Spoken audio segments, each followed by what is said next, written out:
Hey guys, today we'll learn how to create a Game Pass button. As you can see, I've already made a button for purchasing the Game Pass.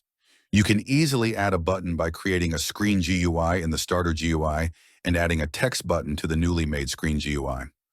I'll add a script, name it prompt script, and then we can start scripting.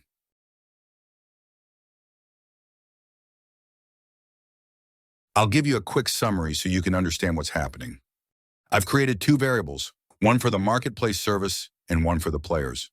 After that, I created variables for the player and the Game Pass ID. Once I explain the script, I'll show you how to create a Game Pass and get its ID. This part of the script runs when mouse button 1, which is the left mouse button, is clicked. When that happens, we use the marketplace service to prompt a Game Pass purchase, which requires two pieces of data, the player and the Game Pass ID. Now let's talk about how to create a Game Pass. After opening your game in a browser, go to the Monetization tab and find the section labeled Passes. I'll create a Game Pass as an example named Test Pass. After creating your new Game Pass, click on it, and in the Sales section, you can change its price and enable it for sale.